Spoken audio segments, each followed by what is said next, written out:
پھر آگے حدیث کوٹ کر دیتا ہے، حدیث کوٹ کرتے ہوئے کہتا ہے کہ نبی پاک علیہ السلام نے فرمایا خوبصورت چہرے والوں سے دعا کروانی چاہیے۔ اس سے مراد یہ خوبصورتی ہے میک اپ والی یا برہنہ خوبصورتی ہے؟ کیا اس سے مراد عورتوں کی خوبصورتی ہے؟ جس دین کے اندر اپنی نظریں نگاہیں جھکا دینے کا حکم تھا، جبکہ اس حسن و جمال کے چہروں سے مراد ہے بزرگی والا، علماء کا، اولیاء کا، صوفیاء کا، عبادت گزاروں کا، زہاد کا، نہ کہ جناب والا یہ مومبتی مافیا کے چہرے۔ اس کا یہ نظریہ قرآن مجید فرقان حمید سے بالکل ٹکراتا ہے، جو شراب کے بارے میں اس نے کہا قرآن مطلقاً شراب کی بات کر رہا ہے، اور الکوہل سے بنی ہوئی شراب شراب ہی ہے۔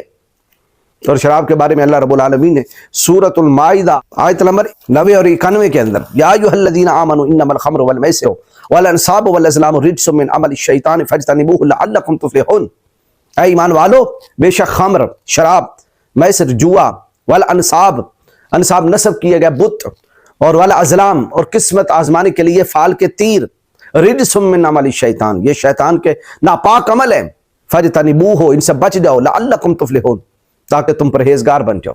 اور شراب کے بارے میں تو یہاں تک کہا کہ جس نے شراب کا ایک قطرہ پیا اسے جہنم کا ایک گھونٹ ضرور پلایا جائے گا۔ لیکن اس نام نہاد مفتی کے کہنے پہ کتنے ہزاروں نے جناب والا شراب پینا شروع کر دی ہوگی پاکستان کے اندر۔ یہ گناہ کرتا بھی ہے، گناہ کرواتا بھی ہے۔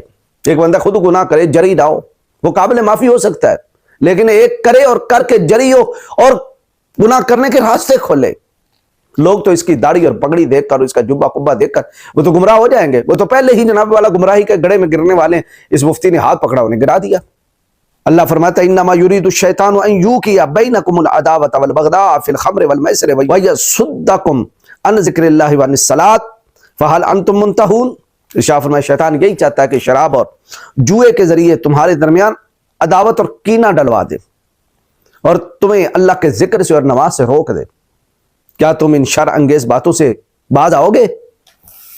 تو اللہ رب العالمین نے مطلق اسے رجس من عمل الشیطان کا، یہ شیطان کے کاموں میں سے۔ شراب کے بارے میں مطلق اور بھی سن لیں، شرح معنی الاثار میں ہے کہ نبی پاک جان دو عالم صلی اللہ علیہ وسلم نے ارشاد فرمایا کہ ان من العنب خمرا وانہاکم عن کل مسکر، کہ بعض انگوروں سے شراب بنتی ہے اور میں تمہیں ہر نشہ آور چیز سے منع کرتا ہوں۔ الکوہل ہی لگا لیں، اگر الکوہل پہ آپ شراب کی تعریف نہیں کرتے کیا نشہ نہیں آتا؟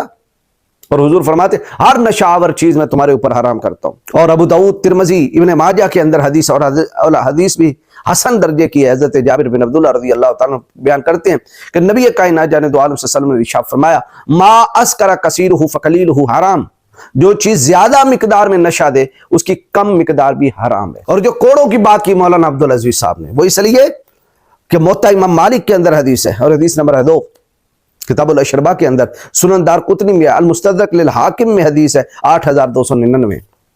حضرت ثور بن زید دہلوی کہتے ہیں کہ ان عمر بن الخطاب استشارہ فی الخمر، کہ حضرت عمر ابن خطاب رضی اللہ تعالیٰ فاروق اعظم نے اپنے دور خلافت میں شراب کے بارے میں مشورہ کیا اصحاب سے۔ یا شراب حل الرجل، فرمایا جو بندہ شراب پیے اس کے بارے میں کیا رائے ہونی چاہیے، کیا سزا ہم منتخب کریں؟ فقال له علی علیہ السلام، حضرت مولا علی شیر خدا نے کہا ارا ان نجلدہ 80 جلدہ، میرا فتویٰ یہ ہے کہ اس کو 80 کوڑے لگانے چاہیے۔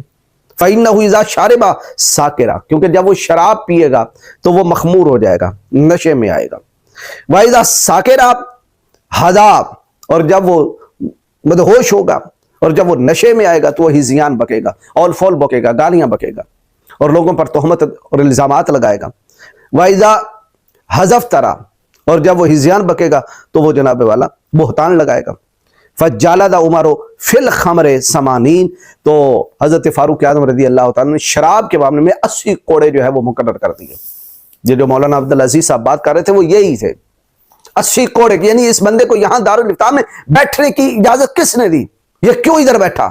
اس کو تو 80 کوڑے لگنے چاہیے، یہ تو کوڑوں کے لائق شخص ہے، دراں آ کے کہ اسے عزت کے ساتھ دارالفتاح میں بٹھایا جائے۔ آپ اختلاف کر سکتے ہیں مولانا عبدالعزیز صاحب کی اس بات پہ، انداز پہ اختلاف کر سکتے ہیں، اس کے کلاشن کو پکڑنے پر اختلاف کر سکتے ہیں، لیکن یہ بات، یہ فتویٰ دور صحابہ کا ہے۔ میں پہلے کہہ رہا ہوں، میں کسی نہ مولانا کے ساتھ ہوں، نہ علامہ کے ساتھ ہوں، نہ عبدالعزیز کے ساتھ ہوں، نہ کبھی کے ساتھ ہوں، میں مطلقاً بتا رہا ہوں کیا ایسا بندہ جو جری علی القبائر ہو اور میڈیا پہ بیٹھ کے جناب والا قرآن مجید فرقان حمید کی دھجیاں اڑا رہا ہو عملاً، اور قولن اور بے حیائی کو فروغ دیتا ہو پاکستان کے اندر، کیا اس کو اس قابل ہے کہ کرسی پہ بٹھایا جائے، بالخصوص مدارس کے اندر؟ اور ہم کہتے ہیں نہیں، اسلام تو امن سے پھیلا، اسلام کوڑوں سے بھی پھیلا ہے۔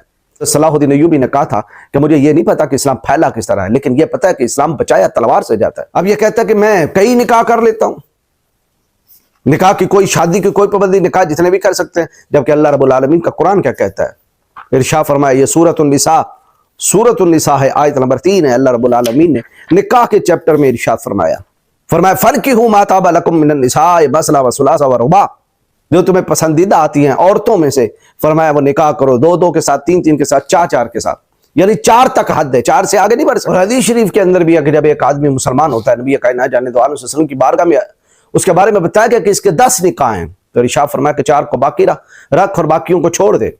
یعنی شریعت اسلام میں صرف 4 کی حد کی، جو 4 کی حد ہے، اس سے زیادہ جو ہے وہ نکاح کرنے والا جری علی الکبائر، قرآن و سنت سے پھرنے والا ہے، اور جو قرآن و سنت سے پھرے اس کے بارے میں تو یہ وَمَن لَّمْ يَحْكُم بِمَا أَنزَلَ اللَّهُ فَأُولَٰئِكَ هُمُ الْكَافِرُونَ، چاہے جا کہ اسے مسجد میں بٹھایا جائے، دارالفتاء میں بٹھایا جائے۔ لہٰذا میں نے جو یہ چھوٹی سی گفتگو کی وہ ان لوگوں کے لیے جو چاہتے ہیں کہ قرآن مجید، فرقان حمید اور حدیث میں ایسے بندے کے بارے میں کیا حکم ہے، آیا مولانا عبدالعزیز صاحب غلط ہیں یا عبدالقوی واقعی اس لائق ہے کہ اسے کوڑے مارے جائیں؟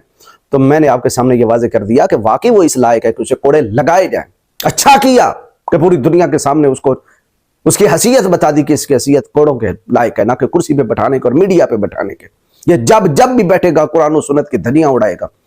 میں نے تو ابھی آپ کے سامنے اس کے 2 چیزیں کھولنی ہیں، ایک شراب کے بارے میں اور ایک نکاح کے بارے میں، باقی نہ جانے میڈیا کے اندر کیا پڑا۔ میں انشاءاللہ اس پر مفصل بات کروں گا، اور میں وفاق المدارس سے بھی کہنا چاہتا ہوں کہ اس سے مفتی کی سند واپس لی جائے، یہ اس لائق نہیں ہے کہ فتویٰ دے سکے۔ اللہ اس کے شر سے امت مسلمہ کو محفوظ فرمائے۔